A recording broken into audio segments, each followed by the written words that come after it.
Hola, bienvenidos a Estación Literaria. En el día de hoy estaremos leyendo el libro de la rectora Nidia Ruth Velázquez Lema. Nos encontramos en la institución Marco Fidel Suárez y estamos con el grado octavo A. Su libro se titula Ecos en el Infinito. Espero que les guste. Capítulo 1. Las travesías. Mis abuelos maternos, Elisa María Jaramillo Mejía y José Manuel Lema González, nacieron en el municipio de Concordia, en fechas que coinciden con acontecimientos históricos. Ella en 1897, cuando Colombia acababa de pasar por una guerra civil y gestaba la Guerra de los 1000 días. Él en 1907, año en el cual el país invertía fuertemente en infraestructura vial y se fundaba el ferrocarril de Amagá. Empezaré diciendo que mi abuela fue una mujer inteligente, trabajadora, con un carácter fuerte e inquebrantable, mucho más alta que el abuelo, hermosa de ojos azules, facciones pulidas y cabello rubio ondulado. Mi abuelo era el hombre más bello que conocí cuando niña. Tenía ojitos de cielo azul y una sonrisa encantadora. Solía vestirse con camisa de tonos suaves, como sus recuerdos. El blanco le sentaba de maravilla, armonizando con el color plateado de su cabello, que relucía bajo la luz. Llevaba sus cejas espesas y un bigote estilo Charles Chaplin. En su tiempo era popular en Estados Unidos y Alemania.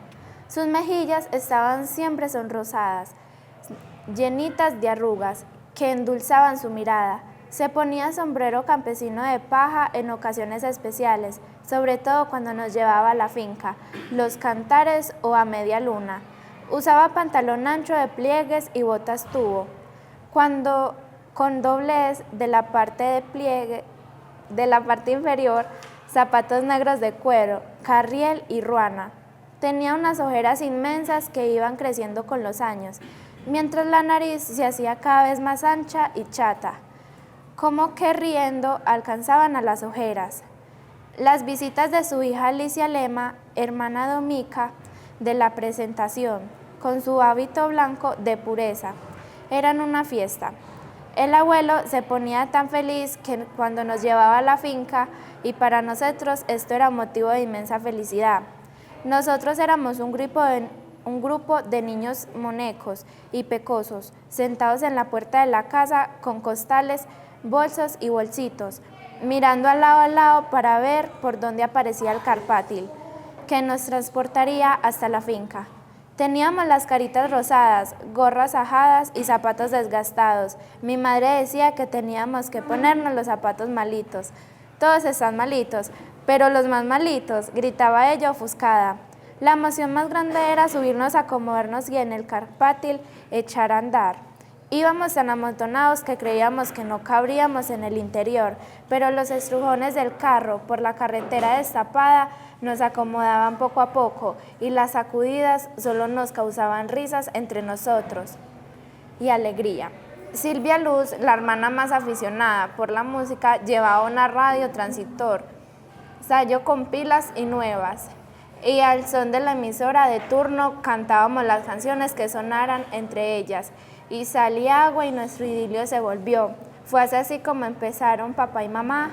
Si hubiera huevos le fritaba uno, pero ¿cómo hago si no hay manteca? Y otros de los hispanos, de Guillermo Buitrago y sus muchachos y Guidardo Montoya. A Alicia y al abuelo le subían bestias hasta la carretera donde nos dejaba el carpátil. Nosotros bajábamos, mejor dicho, corríamos por caminos fangosos de herradura, con la intención de ser el primero o la primera que llegara a la casa. Las resbaladas y las empantanadas causaban de risa de todos. «Sembró culantro», exclamaba el abuelo y se carcajeaba. Los ojitos azules le brillaban con esa alegría infinita que se acuna en la memoria del alma. En la finca nos hacían sancocho de gallina de campo. Me llenaba de emoción entrar a esa cocina y sentir el olor del humo de leña, de miel de plátanos maduros, de café maduro recién despulpado.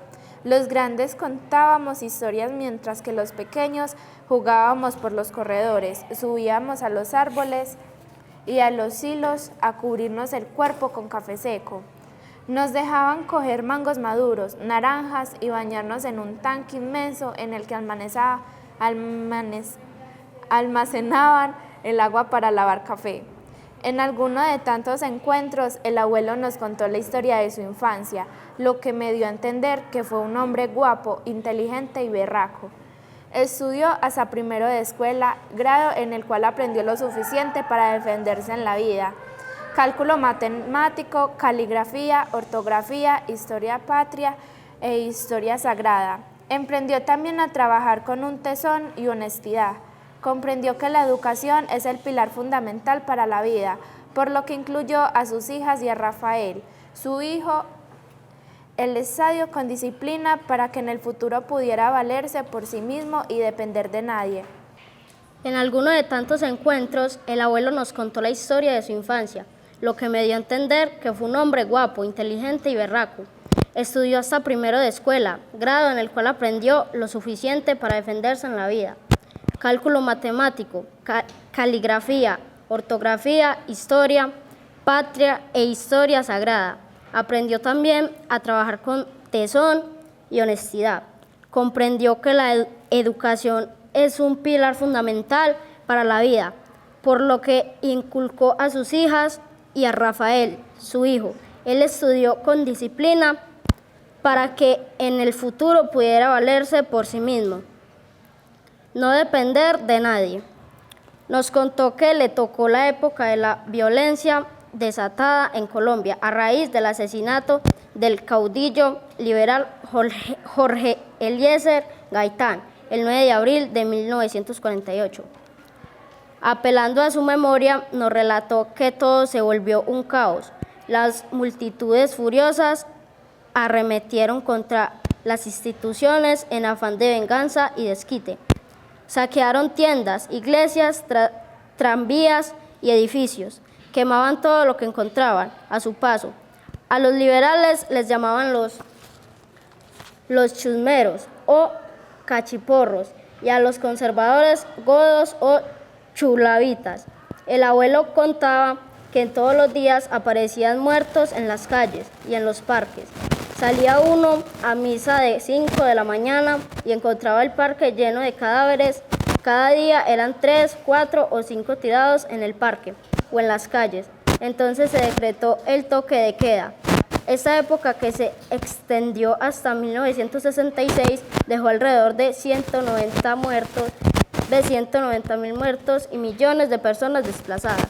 Fue una época aterradora. Llegaban en cualquier momento a las casas y acababan hasta con el nido de la perra. No les importaba matar al que fuera. Primero mataban a los niños y violaban a las mujeres delante del esposo. Luego lo asesinaban a él por el simple hecho de ser liberal o conservador. Los liberales mataban a los conservadores y esto a los liberales los hacía a machetazos y a cuchillo, nos contaba el abuelo. Contaba que una vez llegó una banda no identificada a su casa y él, atenazado por el miedo, pensó: hasta aquí llegamos. ¿Liberal o conservador?, le preguntaron. Por la verdad murió Cristo. Conservador, respondió él. Lo abrazaron entre risas y le dijeron: no se preocupe, usted es de los nuestros. Luego se hicieron preparar una comida para todos y se fueron sin causar mayor daño. Nos contó que siendo un niño tuvo que dejar sus estudios para trabajar y sostener a su familia. Recordó una ocasión en la que, agotado y hambriento, llegó a casa solo para enterarse cómo tantas veces antes de que su almuerzo había sido repartido entre sus hermanos por no haber llegado a tiempo. Tenía 14 años, tomó sus cositas y se fue para siempre de su casa natal. Más tarde conoció a Elisa María, una maestra 10 años mayor que él. Se enamoraron y ella, con entereza y decisión, desafió a sus padres, Jesús Jaramillo y María Inés Mejía, ambos de Concordia, para casarse con él. Su familia, al parecer, tuvo serios reparos con esta unión, ya que ella se había instruido y se desempeñaba como maestra, señorita, como la llamaban en su época, mientras que él para ellos era tan solo un jornalero muerto de hambre y sin importancia. Las mujeres que lograban conseguir trabajo como señoritas en alguna escuela debían cumplir algunos requisitos para conservar el contrato laboral. Les era prohibido hablar con hombres, salir a sitios públicos donde se expandiera licor, fumar y tomar cerveza, lo cual era completamente escandaloso. No estaba bien visto montar a caballo con las piernas abiertas. Esto era un privilegio para los hombres. Las mujeres tenían que hacerlo de lado. No podían llevar ropa brillante. Si se casaban, el contrato de trabajo quedaba automáticamente anulado. ¿Por qué? Una vez contraído, debían consagrarse al esposo. El cuidado y educación de los hijos, el disgusto que ocasionaba esa relación en la familia de Elías María, les hizo tomar la decisión de alejarse de allí, lo más que pudieran. Fue así como una mañana, al lomo de mula, por caminos agrestes de herradura, salieron de Concordia hasta llegar a Ciudad Bolívar, el 26 de diciembre de 1931. Se casaron en una ceremonia privada, sin bombos ni plantillos. Solo el padre Samuel Jiménez y Juan de la Cruz Arango como testigos. Nunca más volvieron a saber nada de sus familias. Este fue un tema que poco se trató en las reuniones familiares. Después del matrimonio continuaron su viaje hasta Betania, un pueblo tranquilo, asentado sobre una pequeña meseta de la cordillera occidental, en el suroeste antioqueño.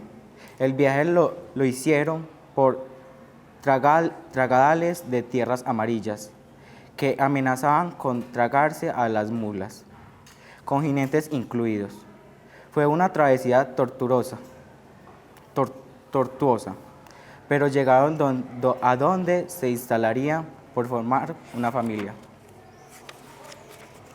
Este lugar inexplorado fueron las travesías, una vereda incipiente del municipio de Betania, con pocos pobladores, sin energía eléctrica, ni vías de acceso al centro poblado, sin escuela ni hospital cercano.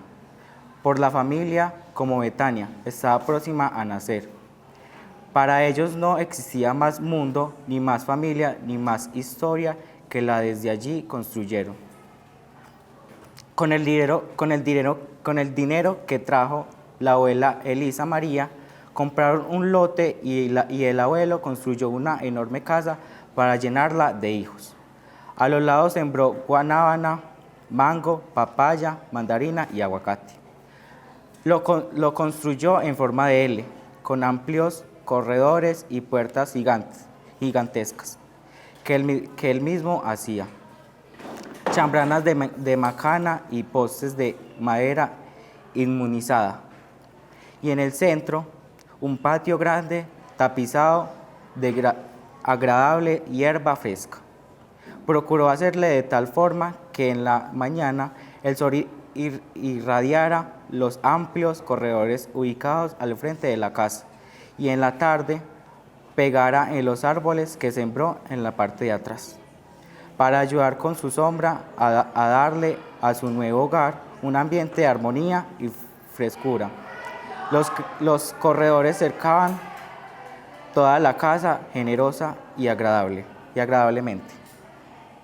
El piso era de tierra, temblado en la cocina, de inmensas alacenas de madera repletas de frutas, gruesos muros en tapia amarilla, ventanas y puertas verdes, aguamarina. Con chapas clásicas inmensas, llaves de hierro, teas de barro cocido y un fango de leña siempre aumentó. Era costumbre poner el fuego, una ración de más por si pasaba algún peregrino con hambre y pudiera dársele a comer y cumplir con una de las obras de misericordia de la religión católica: dad de comer al hambriento. Allí nacieron en partos atendidos en casa Gabriela Alicia, Lucila, Rafael, Ernesto y Livia Inés, mi madre. En ese orden y todos atendidos por parteras o camadronas expertas a traer niños al mundo, encomendados al cielo y ayudados por conjuros de tabaco, para que no se prestaran complicaciones y tantos los niños como las gestantes pudieran sobrevivir. Estos hijos jamás conocieron a sus parientes, maternos o paternos. Para ellos era como si ese lugar fuera al mismo tiempo el origen y el fin del mundo. Mi madre, cuando ya su pelito se estaba cubriendo de canas, nos llevó a la casa de las travesías después de un sueño febril, en el que había visto que había un tesoro emparedado entre las gruesas columnas de tapia. Ella anhelaba prosperidad y abundancia para que a sus hijos no les faltara nada. En el lugar de la casa solo encontramos la poseta y al lado una construcción nueva. En ese momento, con una voz hermosa y gran talento, ella nos recitó este poema de Porfirio Barba Jacob. Señora, buenos días. Señor, muy buenos días. Decidme, ¿es esta granja la que fue de Ricard? No estuvo recatada bajo frondas umbrias, no tuvo un naranjero, un sauce y un palmar. El viejo huertecillo de perfumadas grutas donde iban los niños a jugar, no tiene ahora nidos y pájaros y frutas. Señora, ¿y quién recoge los gajos del pomar? Decidme, ha mucho tiempo que se arruinó el molino y que perdió sus muros, su acequia, su pajar. Las hierbas ya crecidas ocultan el camino de quien son esas fábricas, quien hizo Puente Real. El agua de la acequia brillante, fresca y pura, no pasa alegre y garrula cantando su cantar. La acequia se ha borrado bajo la fronda oscura y el chorro blanco y fulgido ni riela ni murmura. Señor, no os hace falta su música cordial, dejadme entrar, señores, por Dios. Si os importuno, este precioso niño me puede acompañar. Dejáis que yo le bese sobre el cabello bruno que enmarca entre caireles su frente angelical. Recuerdo hace 30 años estuvo aquí en mi cama, hacia la izquierda estaban la cuna y el altar. Decidme, y por los techos aún fluye y se derrama de noche la armonía del agua en el pajar. Recuerdo, éramos 5, después una mañana un médico muy serio vino de la ciudad, hizo cerrar la alcoba de Tonia y la ventana. Nosotros indagábamos con insistencia vana y nos hicieron alejar. Tornamos a la tarde cargados de racimos de piñuelas, de uvas y gajos de arrayán. La granja estaba llena de arrullos y de mimos, y éramos 6. Había nacido Jaime ya. Señora, buenos días. Señor, muy buenos días y adiós. Sí, esta granja, la que fue de Ricard, y este es el viejo huerto de avenidas umbrías que tuvo un sauce, un roble, suribios y pomar, y un pobre jardincillo de tréboles y acacias. Señor, muy buenos días. Señora, muchas gracias.